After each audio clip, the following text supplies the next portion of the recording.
Voilà mes amis, comme je l'ai déjà annoncé, je me répète, je rajoute 3 cours par semaine, le dimanche un cours de Tania, le mardi un cours de Zohar et le mercredi un cours sur le Nar, la Bible en hébreu. Et on va commencer l'histoire du roi David. Il est vrai qu'il y a de nombreuses années, j'avais déjà donné une longue série de cours sur le roi David, mais ça remonte à plusieurs années et comme vous le savez, la Torah est infinie. Et on peut revoir les mêmes notions et à chaque fois voir de nouveaux aspects, de nouvelles facettes. Et puis comme, encore une fois, il y a au moins, je pense ça remonte à 7 ou 8 ans quand j'ai donné ce cours sur le roi David, il est clair qu'entre-temps, on a beaucoup évolué et l'approche sera très très différente. Pour ceux qui voudront voir ce que j'explique, je suis dans le livre Shmuel Aleph, parce qu'il y a 2 tomes dans Shmuel, le prophète Shmuel, Shmuel 1, Shmuel 2. Je suis donc dans Shmuel 1 et je commence au chapitre 16. C'est là qu'on va commencer à parler du roi David. Alors je veux juste faire une introduction. Comme on le sait, le premier roi était Shaoul.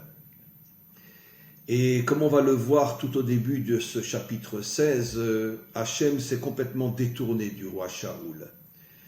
La raison officielle, c'est parce que Hachem lui a demandé de se battre contre Amalek, et finalement il a épargné Amalek, il a épargné aussi une partie de son troupeau, une partie de ses soldats, et ça a mis Hachem en colère parce que la Torah dit clairement Timche et Zecher Amalek, il faut effacer jusqu'au souvenir d'Amalek, à plus forte raison sur le plan physique, puisque Amalek est l'ennemi véritable d'Israël. Amalek c'est Aman, Amalek c'est Hitler, Amalek c'est tous les criminels qui pendant toute l'histoire du dernier exil, surtout du dernier exil, se sont attaqués à Israël, l'Inquisition, les croisades, les pogroms, c'est ça Amalek. Ça veut dire qu'il n'y a aucune discussion possible avec Amalek.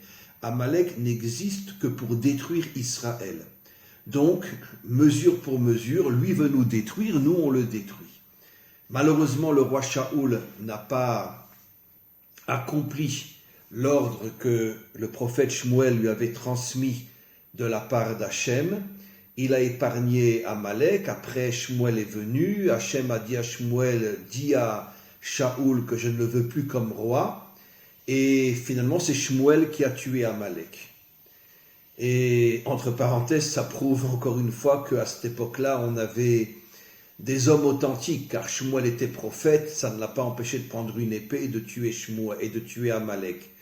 C'est-à-dire, comme j'explique souvent, cette union, cet équilibre entre le monde d'en haut et le monde d'en bas, qui est perdu déjà depuis des millénaires. Et en tous les cas, j'ai une question que je voudrais d'abord poser, et cette introduction est importante, même si on ne lit que quelques versets aujourd'hui, on est obligé malgré tout cette introduction.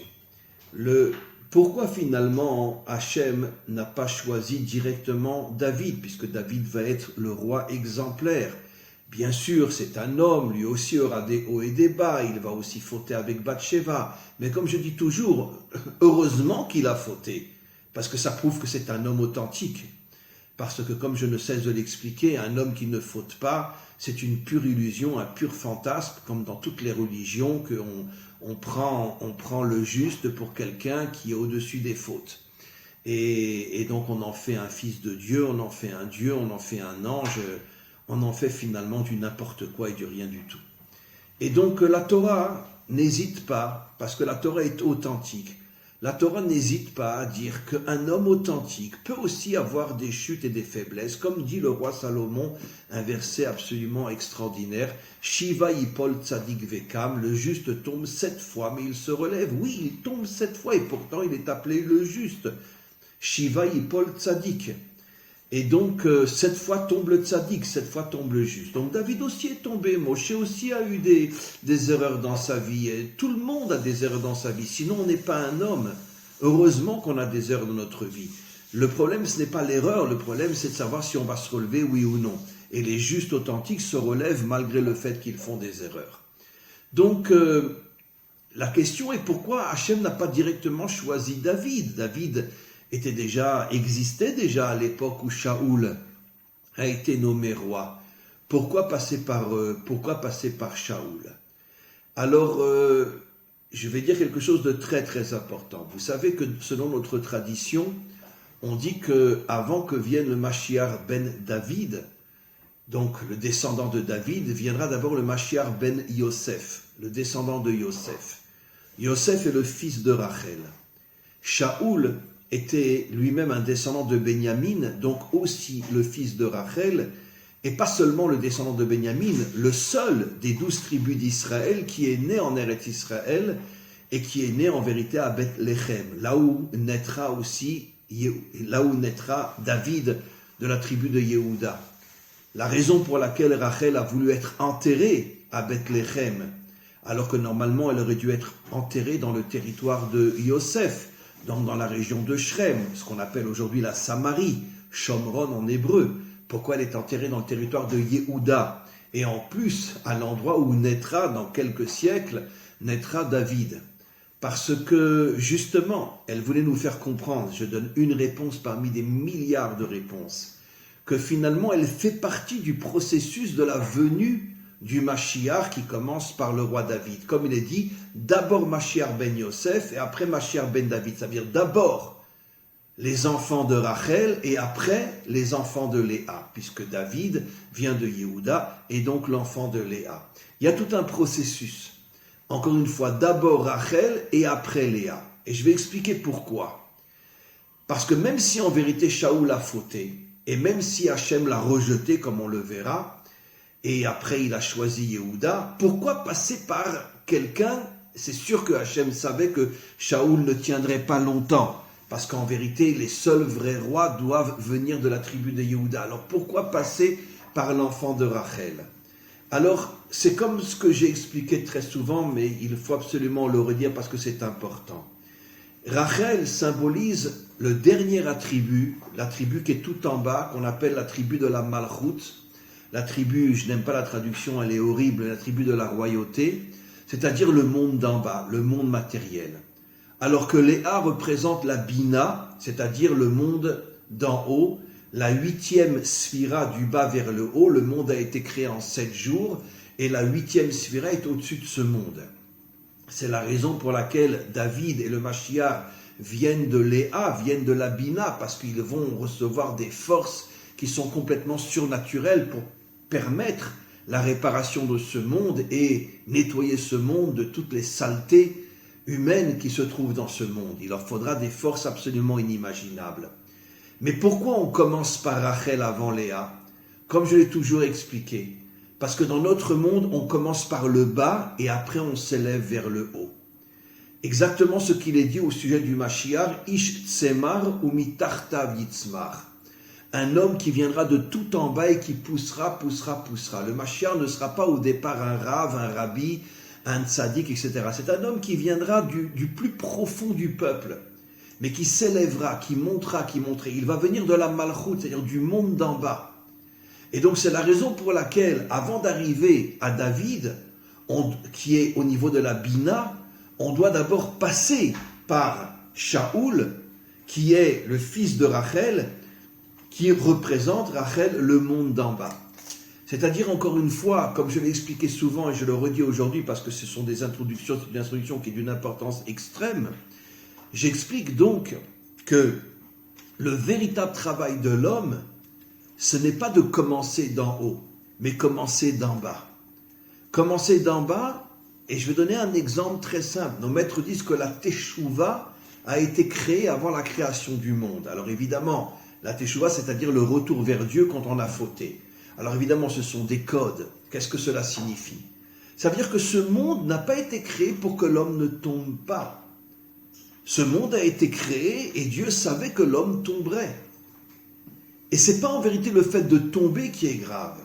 Ce qui est grave, c'est de ne pas se relever et de rester en bas. C'est-à-dire qu'en vérité, tout commence par le bas. Je suis tombé, j'ai chuté, j'ai fauté, mais je me relève et je me transforme. Et je monte, et je monte, et je monte. J'aurai peut-être encore une chute, Mais je me relève et je monte et je monte et je monte, comme une pousse qui ne peut pousser que parce qu'elle a des racines qui sont sous terre. Et c'est ce qui lui permet de pousser. C'est pour ça que le Mashiach ne viendra pas d'en haut. Le Mashiach ne sera pas un rabbi, ne sera pas un rab, ne sera pas un tzaddik. Ces hommes-là sont la lumière du monde. Mais ils ne peuvent pas être le Mashiach. Car le Mashiach viendra de tout en bas. Ça sera au départ un homme extrêmement simple. Et qui poussera et qui poussera et qui poussera. Et c'est ça le schéma de Shaoul avant David. D'abord un homme qui vient de Rachel, le monde d'en bas. Et puis après David qui vient de Léa, le monde d'en haut. Mais je rajoute quelque chose d'important. Si David vient du monde d'en haut, alors comment peut-il représenter, lui, plus que toute autre personne, la malchoute, la royauté, puisque la royauté, c'est le monde d'en bas. Parce que David a compris, justement, qu'en vérité, l'homme ne devait pas rester en haut. Qu'en vérité, l'homme puise ses forces d'en haut. L'étude de la Torah, la prière, l'accomplissement des mitzvot, un lien puissant, profond, authentique avec Dieu, et le vrai Dieu, bien sûr, pas le Dieu des illusions, comme dans toutes les religions. Le vrai Dieu.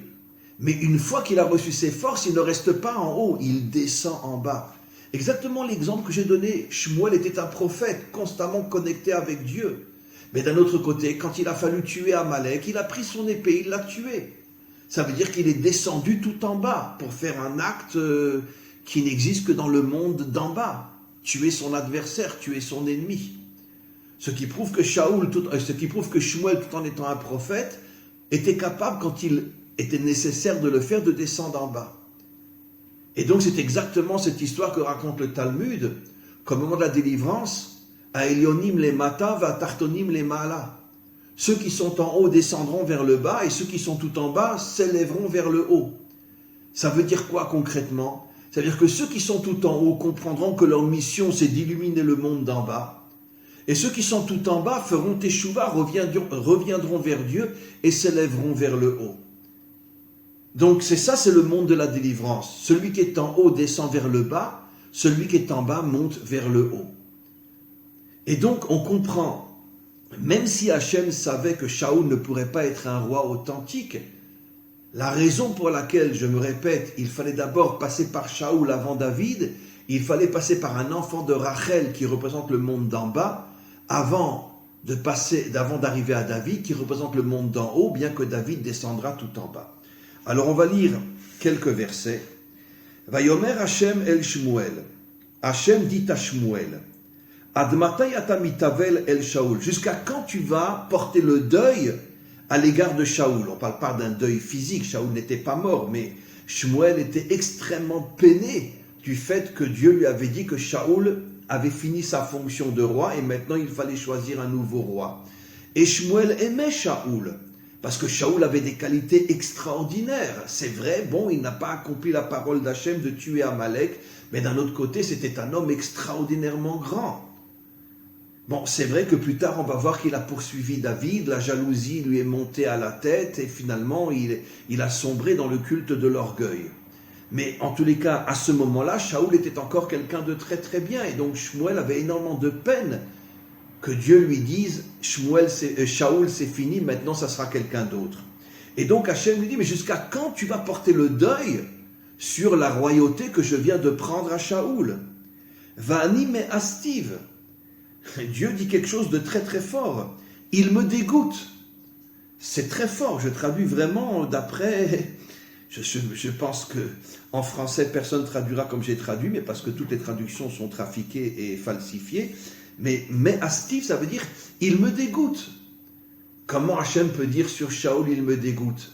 Ça veut dire en tant que roi, il me dégoûte. Il ne peut pas être roi. En tant qu'homme, c'est un homme extraordinaire. Et je préfère qu'il redevienne un homme. Mais en tant que roi, il ne peut pas être roi. Où on a vu un roi qui entend directement de la bouche d'un prophète « il faut faire 1, 2, 3 » et il fait tout le contraire. Donc en tant que roi, il n'a pas le niveau. Puisque un roi doit écouter ce que le prophète lui transmet de la part de Dieu. Alors évidemment, on a eu des dizaines de rois corrompus, idolâtres, débauchés, criminels dans notre histoire. C'est toute l'histoire du Tanar. Mais eux, évidemment, ils étaient dès le départ, c'était des criminels, c'était des assassins, c'était des débauchés. C'est pas le cas de Shaoul. Shaoul était un homme très, très, très, très bien. Alors pourquoi il n'a pas écouté Dieu? Pourquoi il n'a pas écouté Shmuel? Ça montre qu'il ne pouvait pas avoir la dimension d'un roi authentique. Et donc, un roi authentique comme David écoute son maître, il écoute les prophètes, il écoute le prophète Nathan, et il ne bronche pas. Nathan vient, il lui dit 1, 2, 3, il fait 1, 2, 3, même si au fond lui-même il n'est pas d'accord. Parce qu'il sait que le prophète, c'est ce que Dieu lui envoie. Et donc il n'y a aucune possibilité d'aller contre la volonté de Dieu. Mais Shaoul, encore une fois, n'ayant pas la qualité d'un vrai roi, tout en étant un homme extraordinairement bien, il a été à l'encontre de l'ordre que Shmuel lui avait transmis. Et c'est pour ça que Dieu dit « Vani me'astiv mimloch al Israël » je ne le supporte pas, il me dégoûte en tant que roi d'Israël. Dieu ne dit pas « il me dégoûte en tant qu'homme », mais non, pas du tout. Il me dégoûte en tant que roi d'Israël. Et il dit à Shmuel, Malekarnecha, prends un keren c'est une corne d'animal, remplis-la d'huile, veler, et va, eshlachecha el Yishai, je vais t'envoyer dans la famille de Yishai, là j'ai beaucoup de choses à expliquer, Bet alachmi, à Bethléem, qui raïti bebanav limeler, car j'ai vu parmi ses enfants celui qui pourra devenir roi. Alors d'abord, il faut remarquer que seuls les rois de Yehuda étaient oints avec un keren. Un keren, c'est une corne d'animal qui était remplie d'huile. On versait l'huile sur la tête, c'était l'onction. C'est la raison pour laquelle le Mashiach, qu'est-ce que ça veut dire le mot Mashiach? D'accord? Tout le monde traduit par le Messie, n'importe quoi. Le mot Mashiach veut dire loin, celui qui a reçu l'onction. Le mot l'onction en hébreu se dit Mashiach. Quand tu oins quelqu'un, tu lui verses de l'huile sur la tête, alors à ce moment-là, il devient Mashiach. Donc ça n'a rien à voir avec le mot Messie, comme toutes les traductions falsifiées. Seulement les rois de la tribu de Yehuda sont oints avec une corne. Shaoul n'a pas été oint avec une corne. Il a, oui, reçu de l'huile sur la tête, mais pas avec une corne. La corne est réservée aux rois qui sortent de la tribu de David, de la tribu de Yehuda et après, bien sûr, David. Pourquoi la corne? À quoi fait allusion la corne? Comme on le sait, au niveau d'un animal, l'animal se bat avec ses cornes. Un taureau se bat avec ses cornes. Ça veut dire que la corne incarne essentiellement le combat. Et qu'est-ce que la Torah veut nous faire comprendre ici? Un vrai roi est un combattant. David, toute sa vie, était à la tête de ses armées. Vous avez déjà vu un roi qui sort à la tête de ses armées? Je ne dis pas qu'il n'y en a pas eu, mais la plupart des rois sont tout derrière. Pourquoi? Ils ne veulent pas être les premiers à recevoir une flèche et dans le corps et tomber, puisqu'ils veulent continuer à être rois. David, toute sa vie, était à la tête de l'armée. David, toute sa vie, était un combattant. C'était aussi un politicien, c'était aussi un économiste, c'était aussi un homme qui s'occupait du social, puisque c'était un dirigeant. Mais 90% de la vie de David, c'est le combat. Le combat contre qui? Contre tous les méchants et toutes les saletés de ce monde. Parce que David avait compris que sa mission, c'était de nettoyer le monde, en tous les cas de commencer à le nettoyer. Même si malheureusement après, personne ne l'a suivi, jusqu'à aujourd'hui. Puisque personne ne se bat aujourd'hui contre le mal. Personne. Comme je ne cesse de le dire. Les laïcs se procèdent devant le culte de l'ego et les religieux restent enfermés dans leur illusion spirituelle. Qui aujourd'hui combat le mal? Personne. Personne, strictement personne. C'est pour ça que jusqu'au Mashiach, c'est toute l'histoire de l'exil. Parce que nous ne sommes plus à notre place, nous avons perdu notre identité. Pas seulement nous, Israël, l'humanité tout entière. Et donc, d'ailleurs, c'est intéressant, keren, c'est le mot corne. Corne, c'est quoi corne? Mais c'est exactement le mot keren. C'est intéressant qu'en français, une corne vient du mot keren. Corne, keren. C'est extraordinaire. D'ailleurs, il y a énormément de mots en français qui viennent de l'hébreu. Comme j'ai fait beaucoup de cours avec M. Ababou, il y a un lien très profond et très caché entre la France et Israël et le peuple juif, et ça se dévoilera au moment de la délivrance finale.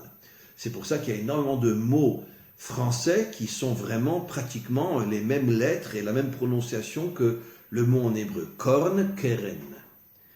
Et donc, ici, l'allusion est que la fonction, encore une fois, d'un dirigeant est de se battre contre le mal. L'absolu contraire de tout ce que font les dirigeants aujourd'hui. Au contraire, ils soutiennent le mal, ils le renforcent pour pouvoir affaiblir les peuples et pour pouvoir rester au pouvoir. Et donc, ça, c'est le sod du Keren. Maintenant, deuxième explication, pourquoi Dieu dit « J'ai vu dans la famille de Yishai le futur roi d'Israël, David bien sûr ». Alors, pourquoi la famille de Yishai? C'est un gros problème, parce qu'on sait très bien que la famille de Yishai était une famille très contestée.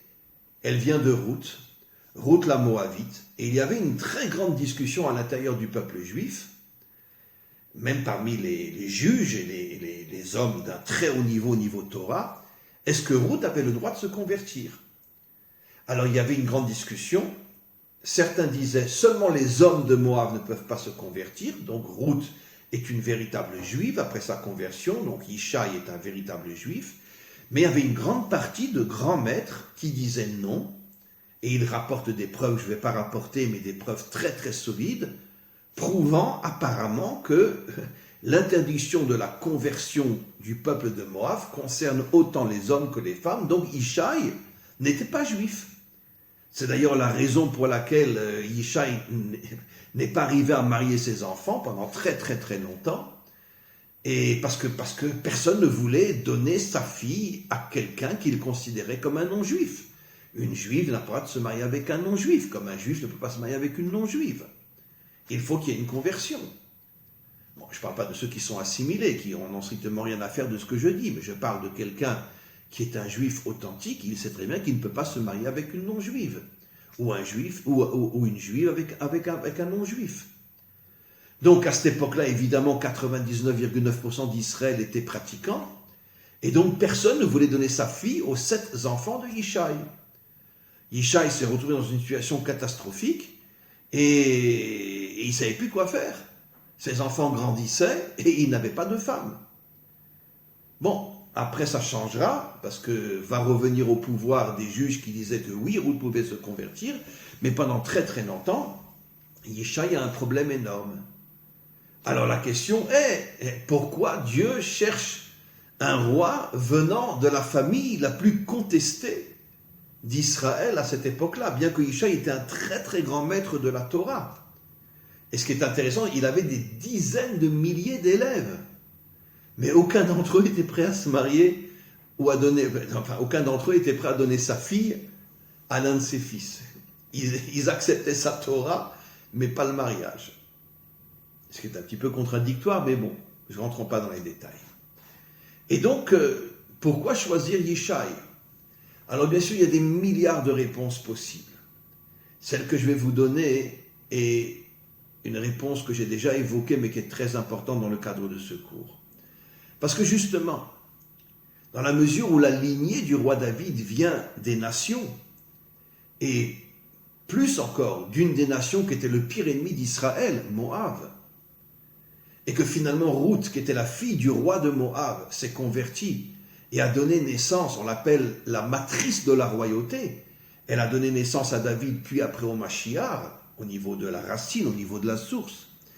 C'est pour nous faire comprendre que finalement, que toute la vocation d'Israël n'est pas uniquement de s'occuper de lui, mais de s'occuper de l'humanité tout entière. Il fallait qu'il y ait un lien dans la lignée messianique avec les nations. Et pire encore, avec une des nations qui était le pire ennemi d'Israël. Et précisément de cette nation va sortir le Mashiach, en passant par une conversion, mais malgré tout, à l'origine, Ruth était moabite. Et donc le message est très très fort. Pourquoi Dieu ne choisit pas une autre famille de Yehuda, qui sont des juifs de naissance à 100%? Parce que là, le message est très très fort. et c'est ce que je ne cesse d'expliquer aujourd'hui avec les centaines de milliers de non-juifs que moi j'appelle les Bnei Adam, qui suivent mes cours, et pas seulement moi, mais il y a un réveil inimaginable dans le monde, inimaginable dans le monde. Et d'ailleurs, ce sont les Bnei Adam qui m'ont supplié de reprendre des cours beaucoup plus profonds et d'arrêter tous les zooms que je faisais à droite et à gauche, parce qu'ils ne sentaient pas la profondeur de mes cours anciens. 90% des Bnei Adam, j'ai reçu des centaines de messages. Rav, arrêtez. Nous sommes prêts maintenant à vous réécouter dans des cours plus profonds. Nous vous écouterons. Arrêtez les zooms. Et bon, j'ai reçu tellement de messages que j'ai arrêté. Et encore une fois, que tous ceux avec qui je faisais les zooms ne m'en veulent pas, je garderai très fort le contact avec vous, mais cette demande ne vient pas des Juifs, cette demande vient encore plus des Bnei Adam que des Juifs eux-mêmes, qui vont supplier de revenir à des cours de Tanya, de Zohar, des cours sur la Bible, etc. Et j'ai accepté, c'est ce que je vais faire maintenant. Parce que je sais que grâce à ça, le monde va s'élever encore beaucoup, beaucoup plus haut, grâce à ces cours extraordinaires. Donc on comprend que toute la lignée messianique, c'est en vérité le salut de l'humanité tout entière. Et pour le prouver, Dieu a demandé à ce que la matrice de la délivrance vienne justement d'un peuple étranger, de manière à ce que Ruth porte en elle une partie des nations, ou d'une certaine manière les nations, et que la lignée messianique, c'est l'union entre les nations et Israël. C'est ça ce qui est extraordinaire. Donc c'est encore une fois la réponse pourquoi Dieu n'a pas choisi une véritable famille juive de Yehuda, mais une famille contestée qui portait en elle une notion, un lien avec les nations, pour bien nous faire comprendre que la mission d'Israël n'est pas d'être au-dessus des autres, n'est pas d'être le peuple élu, n'est pas de se voir comme étant le meilleur peuple, parce qu'on a reçu la Torah, non. Notre mission, c'est de sauver l'humanité tout entière. Et au moment où l'humanité sera sauvée, nous serons tous unis comme des frères, comme des sœurs, nous serons tous d'une même famille. Et personne d'entre nous ne sera plus grand que l'autre. Les nations seront comme nous et nous serons comme les nations. Chacun avec ses différences, bien évidemment. Il n'y aura jamais d'uniformité, il y aura l'unité qui n'a rien à voir avec l'uniformité. L'unité, c'est la réunion des différences. Mais à ce moment-là, nous serons une unité, une humanité, appartenant toutes à la même famille. Comme dit le verset, seront bénies en toi, à Dieu dit à Abraham, toutes les familles de la terre. Toutes les familles de la terre seront bénies en toi. Ça inclut aussi la famille d'Israël. Et nous sommes tous appelés famille. Et donc ça, c'est le message. Pourquoi Yishai? On continue. Vayomer Shmuel. Shmuel répond immédiatement à Dieu. Eler, comment tu me demandes d'y aller? Veshama Shaoul, si Shaoul entend que je vais nommer un nouveau roi, va Argeni, il va me tuer. Vayomer Hashem. Hashem lui répondit, Eglad bakar tikar beadecha, prends avec toi des animaux, va marta lisvoir l'Hashem bati, et tu feras croire que tu vas apporter ces animaux dans la famille de Yishai pour les offrir en offrande et pour masquer le fait que tu viens pour nommer un nouveau roi. Ça veut dire que déguise-toi derrière une apparence fausse pour te protéger. La question est comment Shmuel peut dire que Shaoul va le tuer? Parce que, ce que j'ai déjà expliqué des millions de fois, un homme, quand il a le pouvoir, il n'est pas prêt à le lâcher. Et c'est ce qui commence à arriver à Shaoul. Encore une fois, sur le plan humain, Shaoul est un homme bien, mais le pouvoir aveugle. Et Shaoul n'est pas prêt à lâcher son pouvoir. La preuve, on va voir qu'il va poursuivre David pendant un très long moment et plusieurs fois il voudra le tuer parce qu'il sait que David sera le prochain roi et lui veut garder le pouvoir. La Torah n'hésite pas à nous dire que même un homme bien, on nous dit que quand il est devenu roi, il était comme un enfant de 1 an. Ça veut dire un enfant de 1 an. Mais non, il avait beaucoup plus que ça. Mais ça veut dire quoi? Il n'avait jamais fauté comme un enfant de 1 an. Shaoul, sur le plan humain, était un homme extraordinaire. Mais le pouvoir nous rend fous. Le pouvoir nous aveugle. Et plus que tout, le pouvoir, on pourrait dire, fait exploser notre ego au point qu'on ne vit plus que dans le « et moi, et moi, et moi, et moi ». Voilà ce qui se passe. Donc, c'est pour ça que Shmuel savait très bien que Shaoul ne lâcherait pas son pouvoir. Et s'il entend que Shmuel est parti oindre un autre roi, mais c'est évident qu'il enverra ses soldats pour le tuer. Donc il fallait dissimuler ce que Shmuel faisait, de manière à ce qu'il puisse aller nommer un nouveau roi sans que personne ne se rende compte de ce qu'il est venu faire dans la famille de Yishai. On continue encore un verset. Vekarata le Yishai, tu appelleras Yishai Bezevar, et tu lui feras croire que tu es venu uniquement pour sacrifier des animaux. Vanochi odiacha et asher ta'aseh. Et moi, je te dirai qui sera le roi parmi ses enfants, ou machartali, et tu le oindras pour moi, et asher omar elecha, celui que je te désignerai. Le commentaire pose une question, pourquoi ou machartali, ou machartalo, tu le oindras pour moi? Non, tu le oindras lui. Mais parce que ici l'allusion est extraordinaire. Hachem choisit quelqu'un qui sera toute sa vie complètement soumis à la volonté d'Hachem. Tu le oins pour moi, c'est-à-dire que je veux que tu désignes comme roi quelqu'un qui toute sa vie m'écoutera sans jamais la moindre rébellion. Ça veut dire que quand j'enverrai un prophète lui dire fais ci ou ne fais pas ça, il m'écoutera.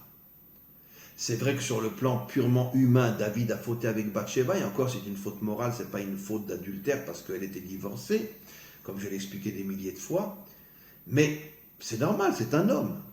Bravo David, heureusement que tu as fauté, heureusement, parce que comme ça on est sûr que tu es un homme, et tu n'es pas le fils de Dieu, heureusement que tu as fauté, parce que nous on veut des hommes sur terre, on veut ni des anges ni des fils de Dieu. On veut des hommes, des vrais. Et un homme authentique, il a des chutes, il a des fautes, il tombe, mais par contre, il se relève. Qu'est-ce que nos maîtres disent sur David? Ikim Ola Shel Tshuva. David est le premier qui a monté, qui a commencé à construire l'empire de la Teshuva. Il est le modèle de la Teshuva. À partir du moment où il a compris qu'il avait fauté avec Bathsheba, jusqu'au dernier jour de sa vie, il était constamment en teshuva. Pardonne-moi Hachem. Il n'a pas dit une fois, 2 fois, il l'a dit pendant pratiquement 40 ans. Il n'a pas arrêté. Pardonne-moi Hachem. Donc, encore une fois, Hachem veut choisir maintenant, à la différence de Shaoul, qui lui n'a pas écouté l'ordonnance d'Hachem, de tuer Amalek, Hachem veut maintenant quelqu'un qui écoutera toutes les recommandations, toutes les demandes d'Hachem. Vayas Shmuel, encore un verset et on termine. Vayas Shmuel et Asher diber Hachem. Shmuel accomplit ce que Dieu lui avait demandé. Vayavo Bethléem, il est arrivé à Bethléem. Vayecheredu ziknei haïr, quand les sages de la ville l'ont vu venir, puisque c'était un prophète d'une renommée inimaginable, ils ont tous tremblé en se disant, mais qu'est-ce qu'il vient faire ici? Vayomer Shalom Boecha, et ils sont tous venus vers lui pour lui dire Shalom Boecha, que la paix soit sur toi, et qu'est-ce que tu viens faire là? Et il répondit, Vayomer Shalom, lui, Shmuel leur retourna le Shalom, et il leur dit, L'Isvoir Lachem Bati, je suis venu pour faire des sacrifices, Itkadeshu Batemiti, vous pouvez venir avec moi, Bezevar, Veikadesh et Yishai, et je veux aussi sanctifier Yishai et ses enfants, Vaikra lahem la Zevar, puisque Yishai était la personne la plus importante de Bethléem, même s'il y avait énormément, encore une fois, de discussions, est-ce qu'il est juif, est-ce qu'il n'est pas juif, mais tout le monde savait que c'était un homme extraordinaire et un maître, c'était un des plus grands maîtres de sa génération. Donc c'est normal que Shmuel dise qu'il veut que Yishai et sa famille soient avec lui. Voilà mes amis, on va s'arrêter là pour aujourd'hui. Un cours très très important, il faudra l'écouter plusieurs fois. Et on continue bien sûr, on continue. Alors, la semaine prochaine, ça va être un petit peu difficile parce que comme c'est Hanouka, on va être beaucoup en famille. Je vais essayer de me reposer un petit peu. Je ferai cours dimanche normalement. Il y aura le cours du matin, le groupe Rai et le cours de Tania. Lundi, il y aura aussi le cours du matin. Et par contre, à partir de mardi, je ne sais pas si je ferai je ferai sans doute le cours du Zohar mardi aussi, mais à partir de mardi après-midi jusqu'à la fin de Hanouka, je ne donnerai plus de cours. Donc, je ne continuerai pas le cours sur le Tanar la semaine prochaine, puisque je suis censé le faire le mercredi. À partir de mardi après-midi, je vous le dis à l'avance, je serai en repos avec ma famille, avec mes enfants et mes petits-enfants, jusqu'à la fin de Hanouka pour pouvoir profiter un petit peu de ma famille et de me reposer un petit peu. Voilà, mes amis, à tous et à toutes, à très très bientôt.